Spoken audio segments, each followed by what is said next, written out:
Hello, everybody, and welcome to a Wednesday afternoon here on Kobold Press. I am your littlest red dot, and I am joined today by our very own Richard Green, who is not new to this channel, but is bringing new beans to spill today because we are talking about our upcoming Kickstarter, Campaign Builder Cities and Towns. We had the great pleasure last week to sit down with our Kobold-in-Chief, Wolfgang Bauer, and he told us a little bit about what we can expect, kind of a grand scheme from what's going in this book. But I'm here today with Richard because you've been contributing to the actual writing of this book, which I'm very excited about. So why don't we start by just letting you introduce yourself and let everybody know who you are in case they don't. Okay, so I'm Richard Green. I've been a designer for Kobold Press since 2008. I'm the co-author of the Midgard Worldbook and the Midgard Heroes Handbook, and I was lead designer on Empire of the Ghouls and the Southlands Worldbook. And I've designed monsters for Creature Codex and Tome of Beast 3. But I also wrote and published this book, Parsantium City at the Crossroads, which is a fantasy city setting source book, which I did about 8 years ago. And this is a crossroads city based on Byzantium and has elements of Arabian Nights and ancient India and the Far East flung into it. And I've ran two 4th edition campaigns for 8 years in this city. So I've been a massive fan of city source books since like Tolus and Waterdeep and Freeport, Right. and obviously Zobek. So when the opportunity came up to work on a book on how to build your own city or your own town for D&D for Kobold Press, I was straight at the front of the queue to work on this because I absolutely love this kind of running these kind of campaigns. Well, and it sounds like you're bringing a lot of kind of history into that as well from designing and creating them, which seems to be, what this book is all about. For those of you that haven't heard the good news, there'll be some links in chat where you can click through right now. The Kickstarter is not live, but you can, I believe, sign up to get notified as soon as it goes live, which should happen here in the first couple weeks of May. So you'll have to keep your ears to the ground on that. But we talked last week, actually, about the great city of Zobek, because, it's like the Kobold Press town of all towns, as well as some of the the Undercity builds that were done for Empire of the Ghouls, which I'm finally having the great pleasure of getting to play through. Like, usually I have to GM stuff, but I'm getting to play through Empire of the Ghouls right now. So, but cities are kind of a daunting thing to build. They're important, and for those of us that tend to lean towards campaigns and adventures that happen outside of cities, anytime we're tasked with the great endeavor of trying to plan a city campaign, it sucks. It's hard. I feel like there's never enough tables. My players never want to do the thing that I want them to do. They never take the hook, right? Because a city has so many places you can get lost or discover new stuff, or their personal goals may not align with the rest of the party. So there's all kinds of reasons. But in terms of your contribution, you're coming from a place of having built a lot of cities and towns. So what did you actually contribute direct in terms of what's going in the table of contents, if you would, for this book? Okay, sure. So I worked on a chapter called City Inhabitants with Brian Suskind. And I did a section on the rulers of cities under various different forms of government, so monarchy, feudalism, etc. I did the guild section, which we're going to talk a bit more about. And I also did organizations, which includes things like the City Watch and adventuring companies and cults, which are obviously a big favorite of everyone at Kobold Press. Yeah. And then Brian did some...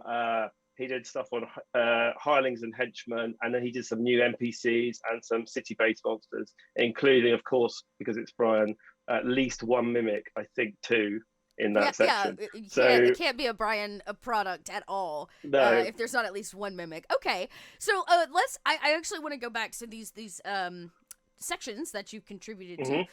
We talked actually last week about the political structure of a city and how important it is, but also how varied they can be. So you're telling me that you actually are kind of contributing to the section all about this when we talk about, you said, rulers and the kind of ruling structure. Do you give one of the questions we had, which I thought was great, was how do we break outside of our known, like, we kind of know monarchy, we kind of know, you know, a socialist society, we kind of know, but what about the weird ones? What about the ones where, like, I don't know, one person told me one time there used to be a societal norm where people hire, or they would sit a ruler, and after the ruler made one major call for the society, they were dethroned and a new person was put on, Right. which assured that no one person ever became like too powerful, or the society only benefited one person. So I don't know, I'm interested in how you structured kind of the internal bits of this section on politics, which I think is really interesting. So it's kind of, the politics section is in two parts. So the actual forms of government, I think, is in the first chapter or the second chapter on building our city, and I concentrated on the actual rulers themselves. Cool. So I talk Okay. about, so like, kind of people that are on a city council, how they elect a mayor, and then I kind of gave some example characters. But in terms of the weird stuff, I wrote a bit about cities ruled by monsters, because I think that's, Oh, it is that's D&D after cool. all. So Yeah. we should, we've got in Midgard, we have like a vampire ruling a whole kingdom. We've got Mm-hmm. various undead rulers in the Southlands and things like that. So all of those kind of things I think are worth considering when you're thinking about your city. Dragons in disguise, lycanthropes, all of those kind of things are all possible, aren't they? So it doesn't always have to be like boring old white guy king Right. or Somebody's whatever, sitting does on, it? yeah, somebody's sitting on the Yeah, throne every time. yeah, Yeah, I yeah. love that. And you know what? I didn't even think about that. Cities ruled by monsters. I mean, we're well known for beasts here at Kobold Press. But yeah, that's a whole other. Yeah, I hadn't even Fey kings considered and it. This is, queens, all yeah, sorts of stuff. yeah. That's so great. Yeah, Fae kings and queens, of course, the great. Yeah. Also relevant to our Midgard setting. So very very cool. Um, Now, we are going to get to guilds, which I know everybody's really excited about. We're going to get there. But you wrote another piece as well, you said, in this section you did with Brian. I did a bit on organisations as well. So there's Yes. a major organisations in the city and kind of how you can design those, and kind of gave some examples. So one of the main sections was the City Watch. So there's a whole bit around how you can be a member of the City Watch, how it kind of works. There's a table of things that can happen when you're out on patrol if you happen to be a city watchman, Oh. um, and the various sort of missions that you might get sent on, and kind of your responsibilities, how many hours you have to do a week to try and fit in around your adventuring. And then I did a section on adventuring companies and mercenary groups. So that's, again, like, obviously really great for player characters, groups that they can either join, but also Right. rival groups that they can interact with. And example organizations, I have one called the Daughters of Slaughter, who aren't very nice, who are a mercenary group Yeah, that but you what can, a badass name.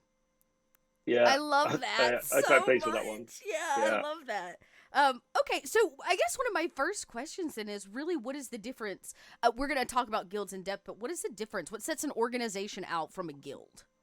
Okay, so I think a guild is like a professional organization. So they are like associations.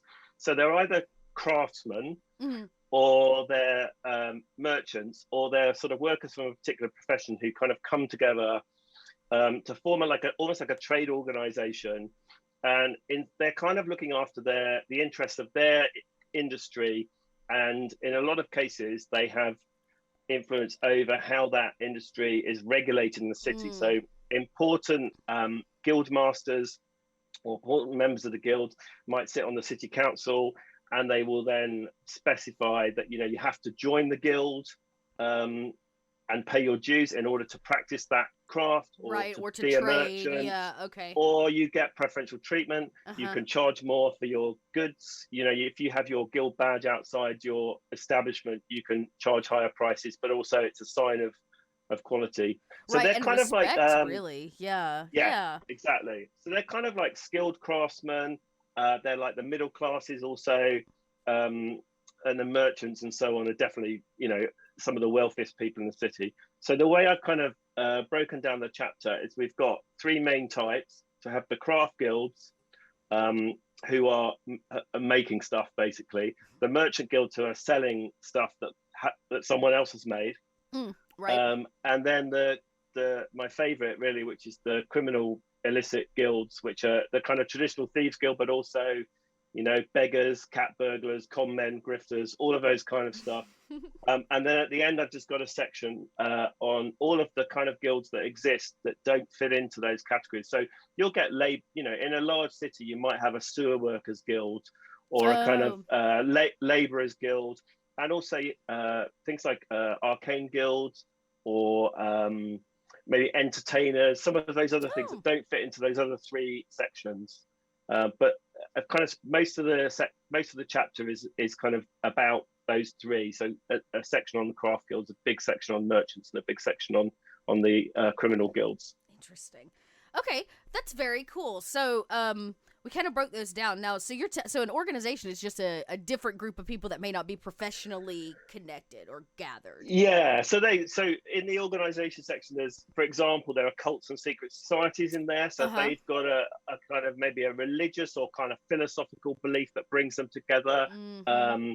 Things like fighting orders, adventuring groups, and other things, other government organizations, those kind of things. They're not really guilds, but they are also all part of the sort of building blocks that if you're creating a city, you want to think about. Now, I always sort of say, and many people have sort of said before, that don't create stuff for the sake of it, but you want to kind of have a few of these organizations in your city, and you can create one or two, and then get them going, have some stuff going on with those, and then add some more in later. And this book is going to make it really easy to do that. It gives you things to think about without kind of necessarily giving you tons of work if you don't want to do the work. It just adds the realism into the background of your adventures. Yeah, the meaty bits that the players always tend to find that you're like not prepared for. That's always my Yeah, and even if you're not running like a city campaign, but you've got your characters are going to dungeons and things like that, they'll have a home base, and the city is a great place for them to come back to, sell all their loot, purchase magic items or other gear, make contacts, find out about new adventures. Venturing company is a great place to go, and if you're part of a bigger venturing company, you can go to their kind of headquarters and kind of see what's on their jobs board, talk to people there about other rumors, swap badly drawn dungeon maps, that kind of thing. Yeah, trade what you get. So in terms of the guilds themselves, so I love this idea because I would never have thought like an organization is different than a guild. What do you think is maybe the thing we always forget when we go to develop a guild in our city, or what is something that's kind of a don't forget, put it on a sticky note when you're making guilds?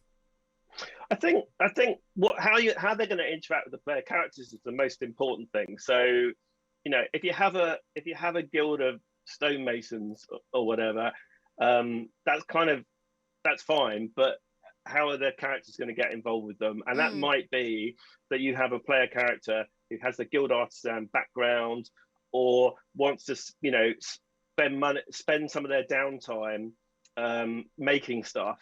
They can join one of these craft guilds, and it gives them something to do. They could generate some money. I think when you're running a city campaign, downtime becomes more relevant.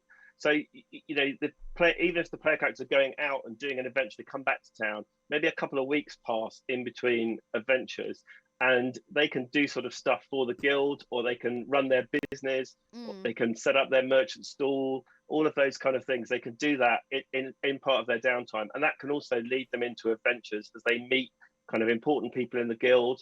The guilds can act as patrons, send them off on missions, and a lot of the guilds don't like each other either. So particularly with the craft guilds, where you get like an overlap in portfolios. So I would encourage anyone who's creating some craft guilds to have their portfolios overlap as much as possible.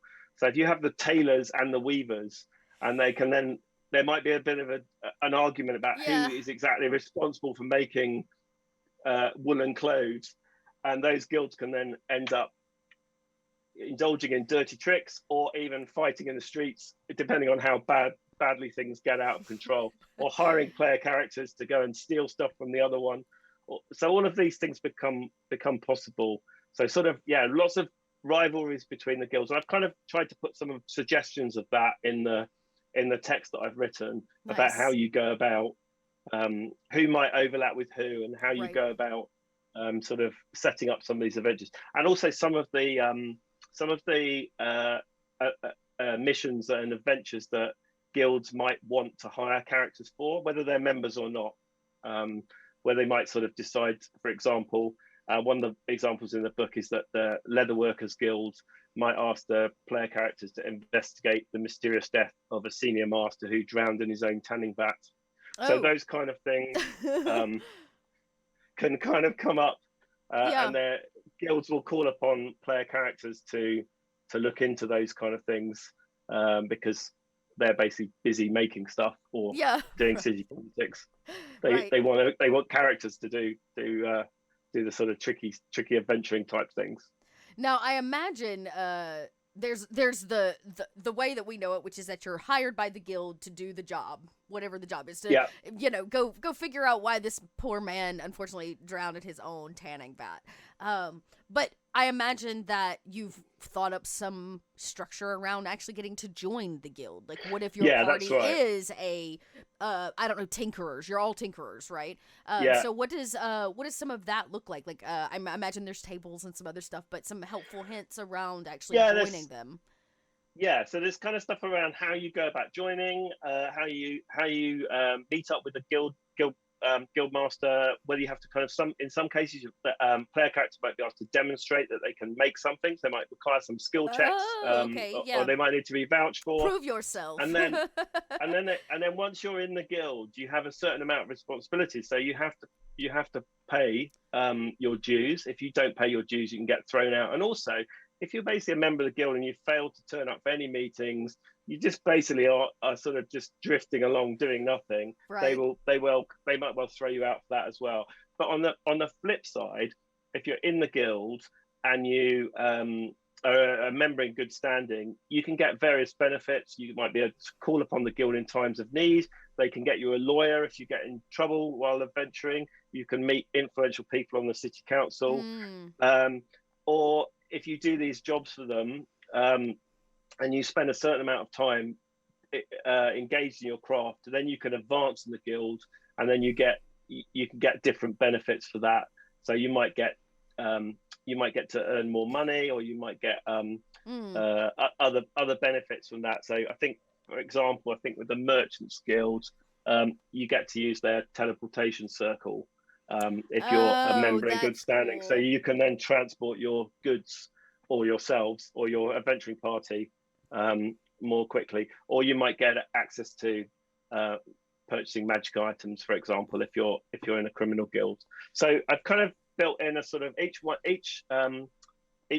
type of guild has got a kind of section on how the guild works, what the dues and responsibilities are, and then what the benefits are, kind of missions that you might get asked to go on, and then how you can get on, really. And that does involve some downtime and doing some jobs. But so it may not be for everybody, but I think some certain types of player and certain types of character might want to get on with the guild. And if you're in the Thieves Guild, you definitely want to get on in that one. Yeah, absolutely. I mean, honestly, and maybe that's really the next question or next like talking pieces. This is incredible information. I'm getting the great joy of sneak peeking right now, everybody, at like some of the notes and the things that have been written, and it's super helpful, right? You've got tables, you've got suggestions as to how to deal with things like dues, because like, what if I've never thought about my players having to pay dues to join a guild?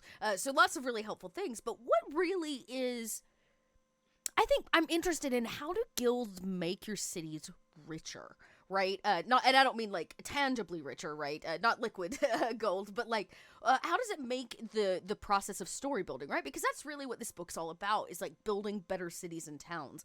So what does it mean to have kind of really well structured, or at least interesting guilds for your city? I think what I've tried to do is put examples in of some of the guilds. So for each type of guild, there's an example. So I've got the Effulgent Company of Chandlers and Lampmakers as a craft guild, and that has got like details of their headquarters, kind of some of the key characters that you can meet, And then also there are story hooks built in. So it just gives you a little bit of an idea. If you write up one of these guilds, it's only like 2 or 3 paragraphs. You've got some characters that the players can meet with. You've got some adventures that they can do. And it also, like scenery as well. The headquarters is somewhere they might go past 1 or 2 times. It just creates a sense of a realism of a living city. And then when they find out that one of the kids in the guild, one of the junior members, is getting beaten up every time they go out to light the lanterns around the city, then that gives them an adventure they might get involved in. So I think it's just all about bringing it to life, really. With the merchant guilds, I think they are kind of quite powerful people. So these might be, if you've got a character who's interested in sort of making money or wanted to run their own business, they can get benefits in terms of discounts on warehousing and transportation. They get to go to a fancy dinner once a month and meet a lot of the top people in town. But those guilds cost a lot of money. They expect a lot in return. And the example guild I have there is kind of engaged in it does a lot of work for charity, but also it's got some pretty sort of sharp edged business practices going on, and is trying to sort of screw the craft guilds really out of kind of they're paying a fair price really for some of the goods that they have. So I've just tried to build in these kind of little examples. I think if you read through the section, you'll get a bit of an idea of kind of how, okay, so if I have some merchants, these are characters that I could fit into the game in this organization. And you can also take them to pieces as well. So in the Merchant Guild, I've kind of given 3 examples of people in the Merchant Guild, but you could just use those as a shopkeeper that the characters run into as they're going around the city. There's a cheese shop owner. There's 1 or 2 others that could just random people that you can bump into. They've got little problems. I was gonna say, I love NPCs. That's my favorite interest. thing. Yeah, that's great.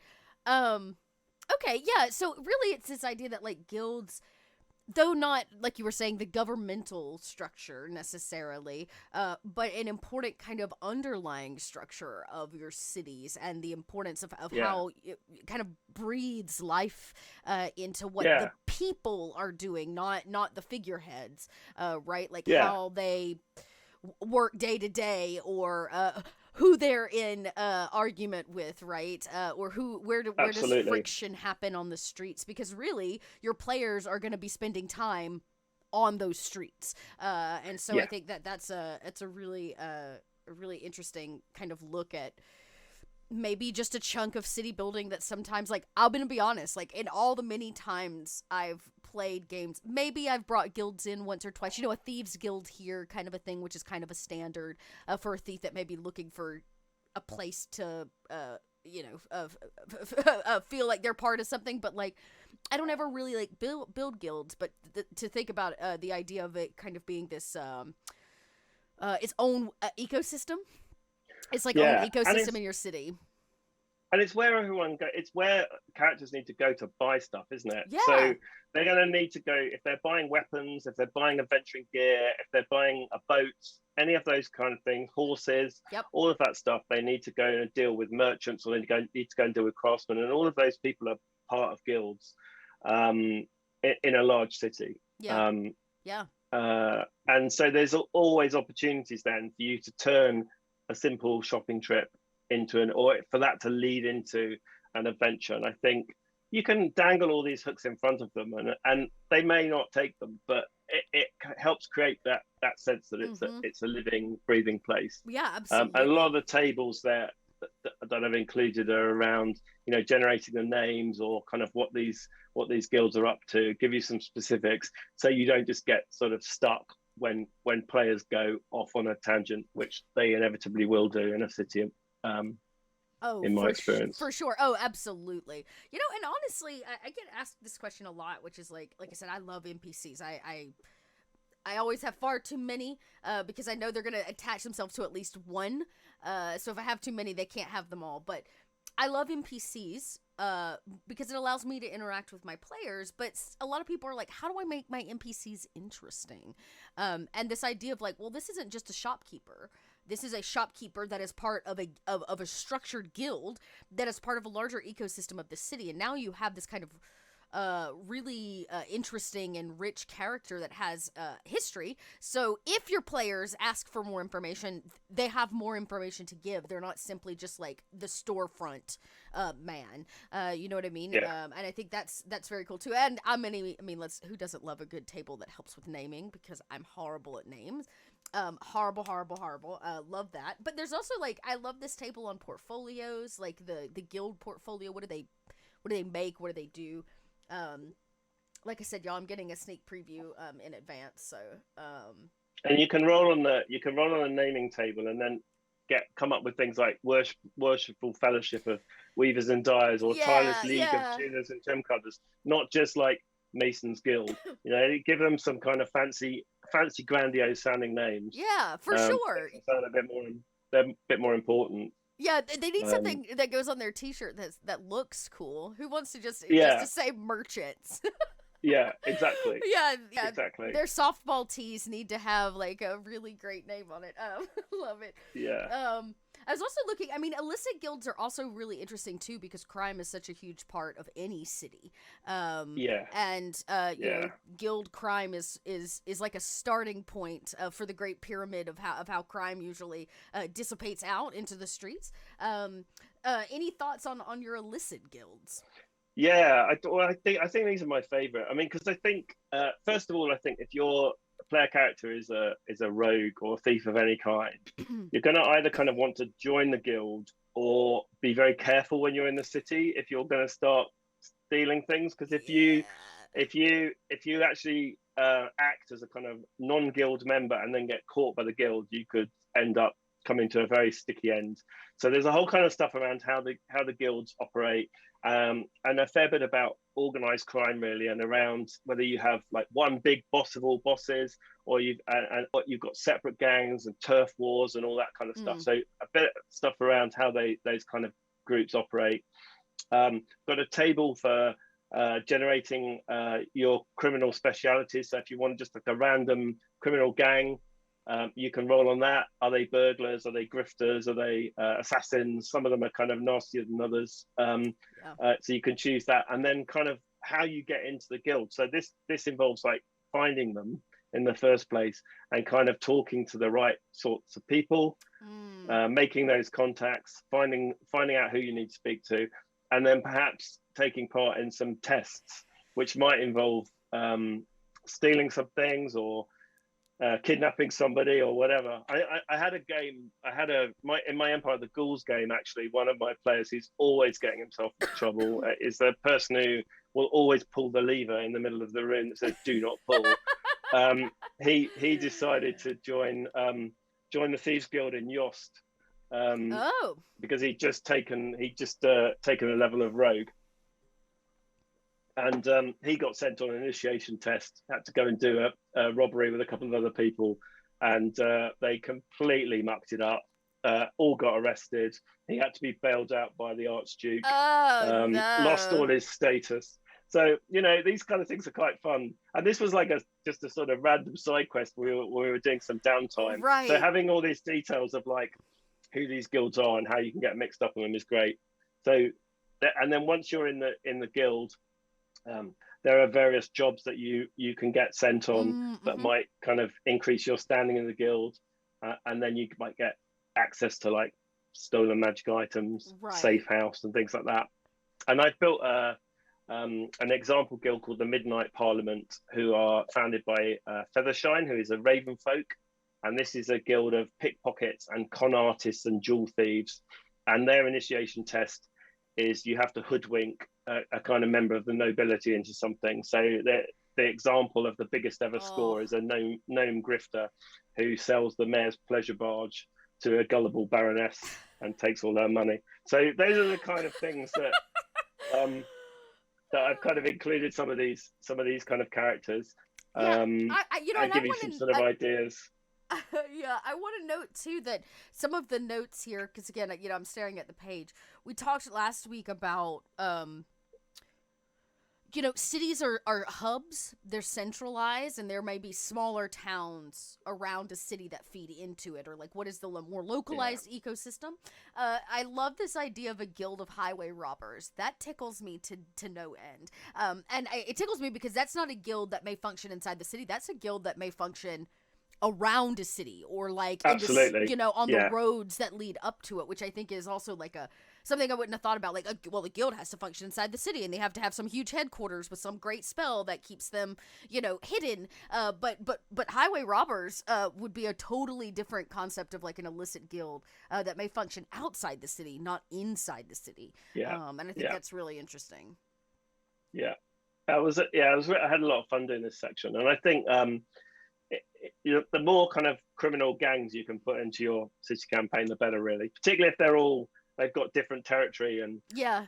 as the characters go around the city, they like run into different gangs, and then maybe they can play one off against the other, or Yeah. sometimes also the craft guilds, to protect themselves, will hire some of the Oh. dodgy enforcers from like an illicit guild to kind of as extra muscle if they can't get Yeah. adventurers to do it. So you've got that kind of thing there, where you've got guilds backed up by kind of these enforcers and so on. So Right. yeah, lots of opportunities I think for tension between these groups, and merchants and craftsmen, and everyone in the illicit guilds, and each other as well. Yeah. Um, Man, this is such a and then I kind cool of thing to think about in city building. I've been building a location for a while, and I may have to go back and rethink my guilds now.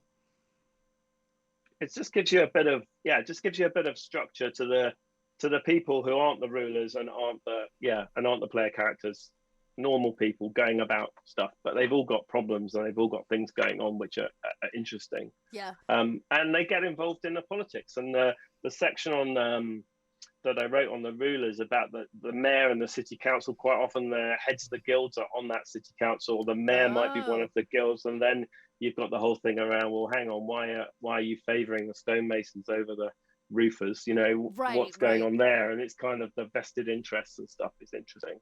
Yeah, and creates Um, its own political kind of friction. We'll call it. yeah, sure. Within your city too. Yeah, that's interesting. That like really, the governmental structure, the heads of state, we'll say, whoever they are, however they are, plus the guilds, all kind of make up that larger ecosystem of like who's working for who has the money, who has the power, where does Yeah, that lie in terms of like goods and the structure of how the people function on the streets.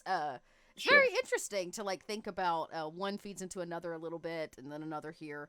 I love that idea that the illicit guilds have totally, hoodwinked and swindled all of the wealthy people that probably sit on these governmental councils or whatever.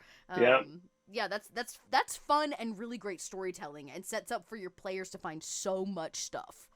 yeah. Um, That's what you want. Yeah, yeah, you want to kind of help sort of reinforce the story. yeah. And then, like at the end of the section, I've got these other guilds. So I talk a bit about wizards guilds, which I Mm, think don't really kind of fit into that structure, but I think it's good fun to have a wizards guild in your city. You might also there's some overlap with the secret societies and cults as well. I think mm. there sometimes you get a secret society of not so nice wizards, Oh and yeah. then the entertainers. So bards, dancers, theatre troops. A theatre is always a good setting for an adventure, I think. Oh, for Um, sure. yeah, and then the ordinary kind of labourers, sort of people digging up the roads, sweeping up the dung, all of those kind of in the sewers, all those kind of Right. guys. They have like effectively their teamsters. They have their kind of unions, their kind of guilds. And then I've got a little section on the various professions, so advocates, lawyers, barbers, Oh. courtesans, innkeepers, and tavern owners. Obviously, very important to player characters. Money changers, pilots, and then sages and scholars. So these are all groups which I think characters may well be interested in Yeah. interacting with, and they all have their own like professional bodies, and kind of their rules really Yeah. around who can practice and who knows what. So yeah, it was a lot of fun to work on this. It was interesting to research, and gives a lot of helps add a lot of realism into your city. Yeah, it just makes a city feel like it's more alive, right?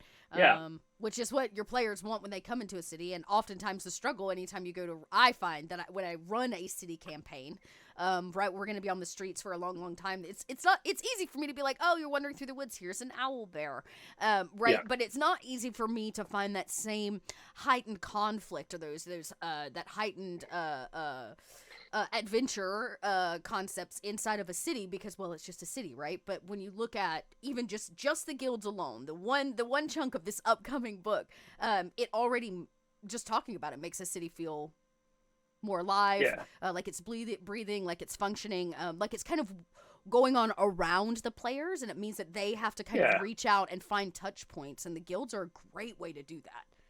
Yeah, and I think this whole book is going to help DMs kind of build their city and build a realistic city, but with lots of adventure opportunities that's really fun, and where players will want to spend time, really, and where there will be enough adventure going on in the city that they may not have to leave, right. Or if you put sort of stuff underneath in the sewers and in the undercity, like in Zobek, then they may not even decide to go outside the walls if there might be that much going on. Yeah, absolutely. Yeah, like stay inside the safety of the city. Definitely. Well, any last minute thoughts? I'd say that we'd ask the audience questions, but Richard and I are actually coming to you from the past, here in the future of Wednesday. We did pre-record this little section, and I'm gonna stick around. Future Dot is gonna return, and actually we're gonna build a guild together. So if you've been really hyped about this conversation, stick around. We're gonna do some guild building using this incredible information that Richard's put together. But any last minute thoughts around this Kickstarter, the upcoming campaign builder cities and towns, or your contributions around governmental structures and people and I think I'm just I'm really excited to see what's in the other chapters and what people have come up with, and I've kind of seen the outline, but I've not seen the actual text, but I know there's going to be lots of kind of fun encounter tables and things like that. So I think the whole book will work really well together. I'm really also excited to see Brian's mimics, and it's great to have new NPC stat blocks. I think a lot of the time we kind of need different kind of character to represent different types of characters. So I think he's got a monarch in there and a merchant and a lot of these kind of useful sort of citizen kind of people, as well as sort of master thieves and stuff like that. So there's a lot going on in the book, and I think it's just, if you've not had a go at city design before or kind of world building before, I think it's a really great way to kind of get into it and have lots of fun inspirational tables and ideas and stuff. So yeah, absolutely really looking forward to seeing the finished book. Yeah, oh gosh, me too. And we're not even there. The Kickstarter's not even live yet. No, I know. I'm so excited about it. We're actually, Wolfgang and I were laughing, we're a little ahead this time in terms of like announcing things and sharing stuff. So we're going to have many weeks worth of conversation about what's going on in this book. Great. Yeah, exactly. So, and we're going to try to every week moving forward as we kind of give you hints and spill beans, like Richard just did, all about like what our writers have contributed. We're going to do some city building together as an audience to, build our own wacky town over the next few weeks as this Kickstarter runs. So there'll be a link in chat right now where you can go and sign up to be notified, which is very, very helpful because, of course, we all know the first day of the Kickstarter is like the most important. And it helps us know how big is this book gonna get? If y'all want it really big, help us out by supporting up front, and you can do that right there by that link. So you get that email and you don't miss a moment of our little Kickstarter action. And then, of course, there'll be many ways for you to support after the Kickstarter launches here in the first part of May. So yeah, thank you so much for coming to chat with me, Richard. Yeah, no problem. No problem. It's great. As always, I love having chats and picking your brain as a writer. I think it's just, I get that great joy, everybody, to get to sit down with all of these incredible writers and pick their brains for where their inspiration and such comes from. So thank you again for sharing with us. And we're actually going to go, build a guild. Great. Yeah, we're gonna go build a guild and see how that works out for our upcoming collective little town the chat's gonna be working on. So thanks again, and I imagine we'll have you back before it's over with to talk maybe a little bit more about this book. Sure. Awesome. Thank you so much. We will Great. we'll see you next time. See you later. Bye. Hi, friends. Future Dot has arrived and is now present Dot. I'm coming to you from the now, as it is known, to talk a little bit more about this book. So much thanks to Richard Green, who, of course, is in a different time zone. So we did a little pre-record so that he could join us to talk about his contributions to this upcoming Kickstarter. And as you can see, there's so much to talk about, even in just this one section of this larger book. So I'm looking forward to like who else is coming on, what other pieces you can expect, and other chapters. But, oh boy, I've got news for y'all. Not only are we going to get like a little sneak preview of some of the content, I have some heavily preview pages of the first part of City Inhabitants, which includes this guild section. And so I thought it might be fun for us to take a peek. One, because you get to see some new art, you'll get to see some of the tables, what the pages might look like, and yeah, and then I thought we'd actually do some rolling, which could be cool, and build a little something, because over the next few weeks, we together are going to be building a city, all created by you, chat. So we're going to start this city. We don't have a name yet. We don't really know a lot of those details, but we are going to try to outline what the guilds look like and maybe define some of the activity inside of it. So I'm going to pan over here because y'all. Okay, I'm so excited. Here we go. Boop, boop, boop, boop, boop. Here we go. All right. So check it out. I'm going to zoom in on this front page. Look at this art. I want to know who you are. You look important. Look at that. Man, that looks good. Okay. So some guild information, mostly what Richard covered about like the different sections and the different kinds of guilds, craft guilds versus merchant guilds versus illicit guilds, illegal guilds. But the section that we actually have for preview is on the craft guild. So I thought we would actually build a craft guild together based on this, and if we have time, maybe we'll roll up some extra stuff. I have some behind the scenes information. We might be able to roll up some additional guilds, but for first drop, look at this art. This guy. All right, so crafts guild. So I love the outline of the different kinds. It just helps you like remember that guilds don't have to just be merchants, one, and two, that crafts are very broad spectrum of things that are created and sold. So I like the reminder of glassworkers. Like, love an idea of a glasswork guild. Brewers, distillers, of course. Let us not forget our cartographers and our surveyors. Come on. So some really great ideas there. Leather workers, potters, so many. Look at this art.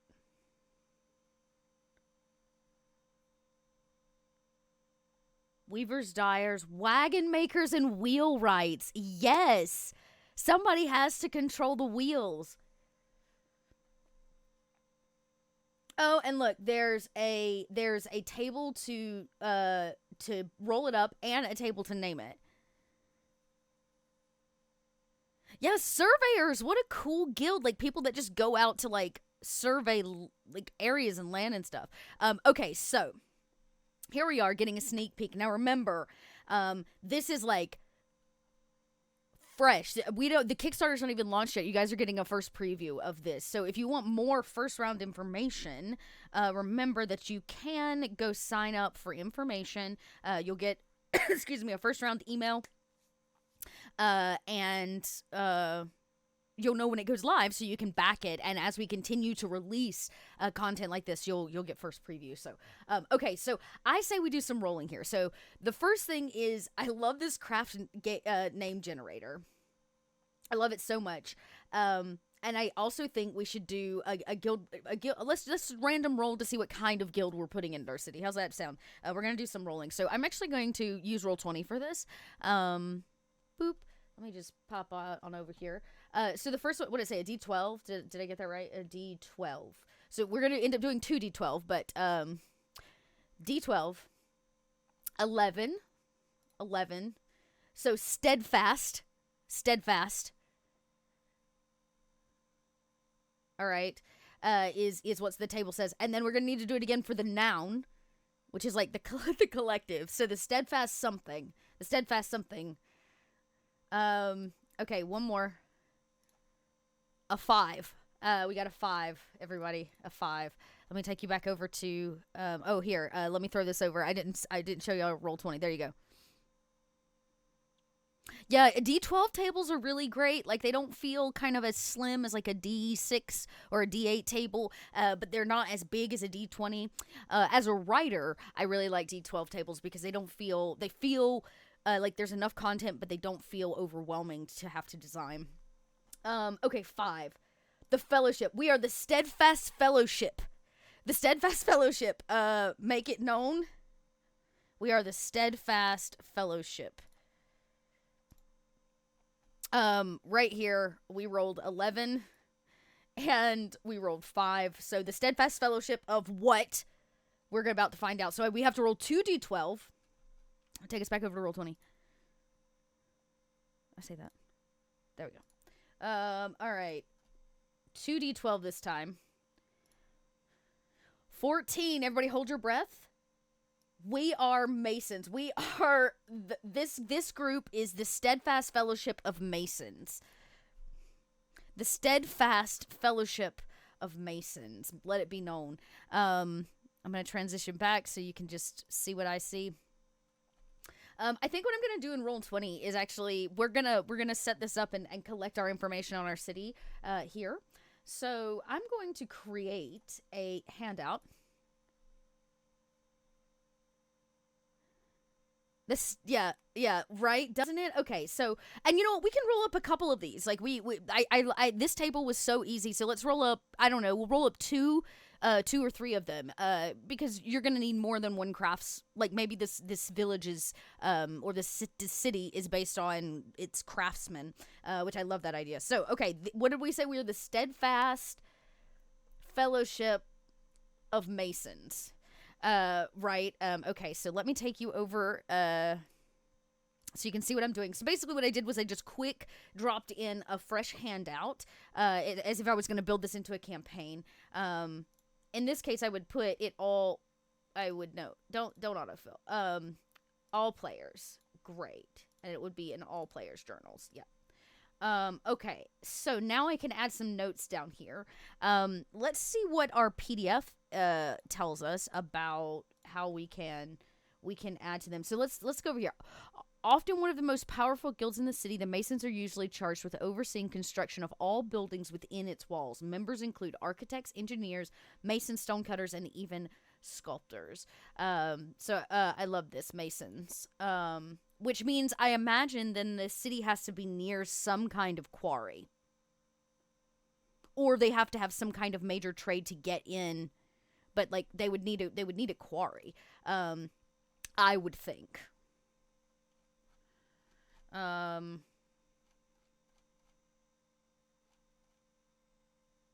Yeah, I would think. So yeah, yes, there's a rust monster that keeps eating the Mason Guild's tools. So yeah, I love this. So here we are. So this group of Masons, they source from a nearby quarry. Oops. Okay. Which maybe means that they actually have a partnership with another guild, which maybe we can find out. But what you all can't see, which are the secret notes that you can't get all of it, but if it is a guild, there has to be some kind of dues and responsibilities, as well as a way of joining, which I think is really important. One of the things that Richard talked about in the interview, which I loved. So, I think, how does one join a Mason's Guild? Do you have to, like, make something? It is Craftsman Guild. Chad, if you've got ideas, let me know. I'm gonna go ahead and roll up for funsies the next two, or the next guild. Maybe we'll get one more in here. I'm gonna save this because now we have a guild in Roll20, which I love. All right, let's do it again. So first D12 comes out to be a 5 this time. So we are the solemn. Oh, totally different vibe, I have to say. Totally different vibe. The solemn. Ooh, and a 3. The solemn order. Ooh, the solemn order. The solemn order of what? What is it? 2D12 says. Oh, only a 6. Okay. A 6. Brewers, distillers, and vineyards. Oh, okay. I'm so inspired by this idea. The solemn order of brewers, the solemn order of vignetters. I don't know which one sounds better. I love this idea that maybe there are a bunch of brewers who are like silent monks, or they take a vow of silence to like. That maybe that's how you get in. You have to take a vow of silence and work at the brewery. I love this idea. The solemn order. No, what did I say? The solemn, order of brewers. Yeah, basically they're monk brewers. Okay, I love this. All players. Stop it. Okay, there we go. Check. Description and notes. So it's an order of silent monks. Just to make a quick note in Roll20, we'll say, to gain entry, you must, be a monk. Actually, let's just make a list. This is great. This is so cool. You must, be a monk. Why didn't that work? Oh, I know why it didn't work.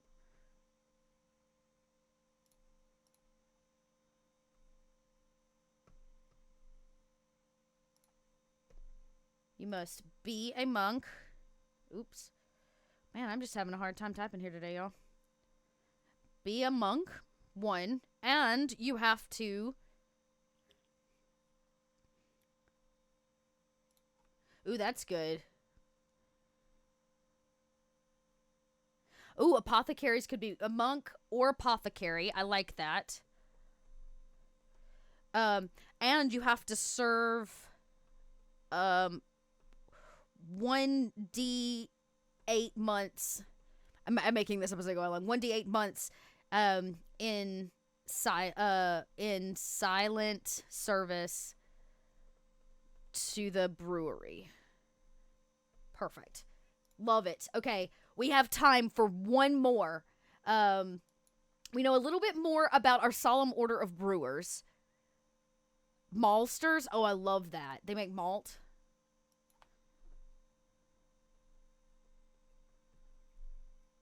Done. Changed. Okay. We have time for one more. So I'm going to do another quick roll up in Roll20. D12. First one says a 1. The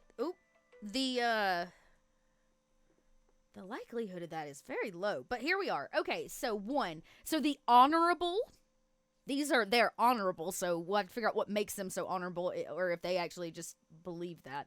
The honorable 10, the honorable society. Oh, so it's a society. Okay, the honorable society of 12 of leather workers. The honorable society of leather workers. They sound amazing. Let's quick put them in Roll20. I'm gonna actually come off of this screen now so you can actually see what I'm up to, what I've been up to. The solemn, no, what did I say? The honor, the honorable What was it? The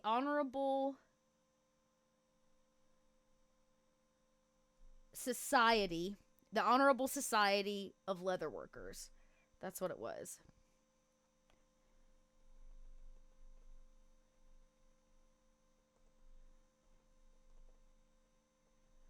Okay. Oh, I love that. They only use blessed leather. I love this. So maybe that's a really fun idea. So they only used blessed leather to make.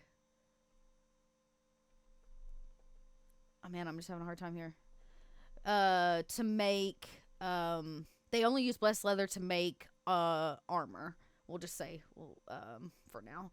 And then I love this idea, like maybe they specifically work with some local clerics.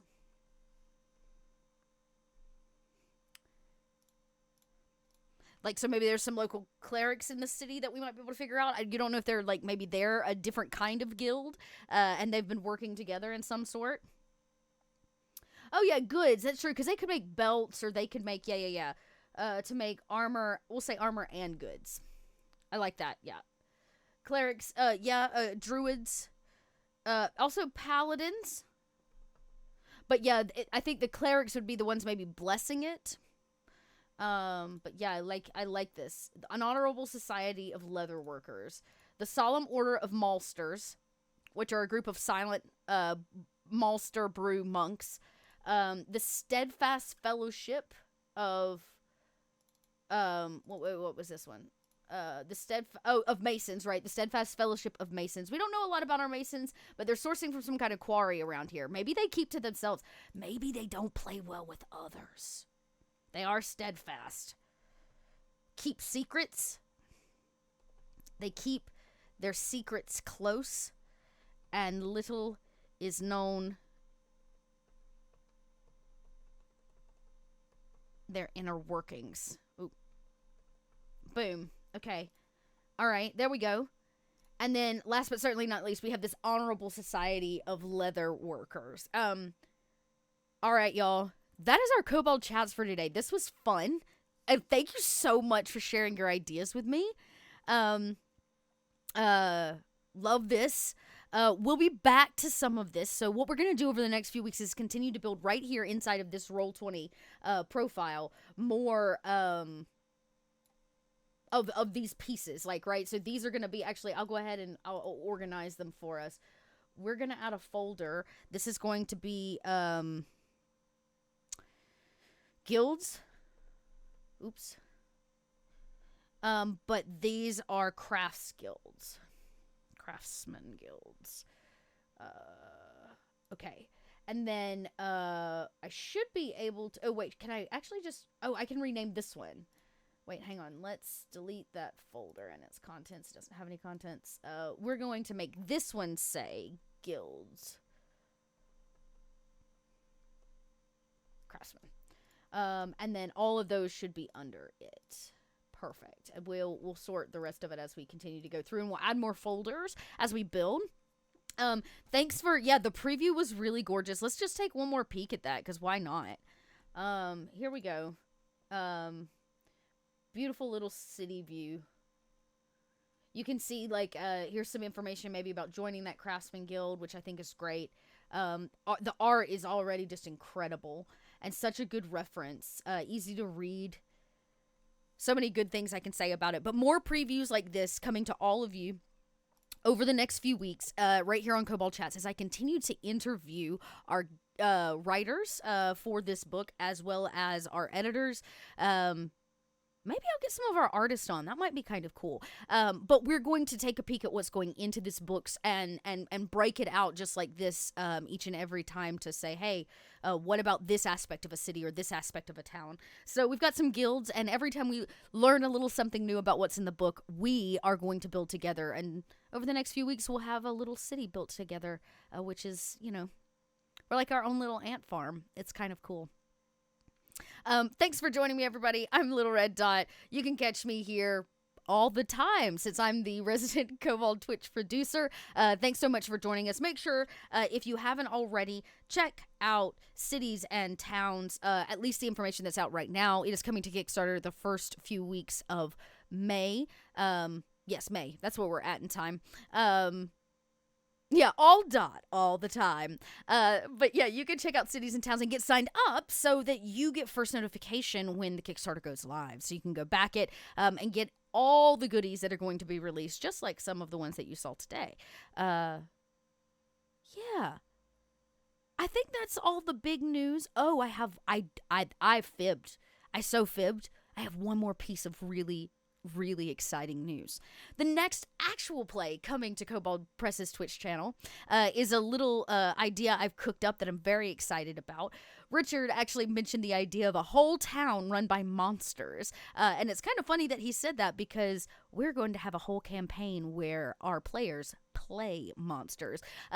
First up is a 4-week campaign running Mondays in May, called The Great Ooze Escape, where all of our players are playing different kind of oozes from throughout the Kobold Press Beast Library. They just picked their 4 oozes, and I'm very excited. But the 4 oozes, of course, are trying to escape out of a dungeon that they are unknowingly a part of. It's going to be a really backwards way to run a little 5e adventure, and I'm very excited for the cast, which includes Josh Simons, Goblin Katie, pretty awesome, Wally, and who am I missing? I'm missing somebody. How do I not remember? Goblin Katie, Wally. Oh, and Draconis. Yep. It's called The Great Ooze Escape. And they're going to have to play oozes, trying to escape a dungeon. It should be a rompous good time. We'll be announcing more about the cast and which oozes they have chosen. Maybe next week I'll start spilling the beans all around that and what oozes you can expect them to play. And they have chosen some really interesting ones. So yeah, make sure you don't miss that. Like I said, Monday evenings, Eastern time, afternoons, Pacific time, Mondays in May. Thank you so much for joining us for Kobold Chats. We'll be back next week. Same Kobold time, same Kobold channel. Have a good afternoon, everybody. Bye.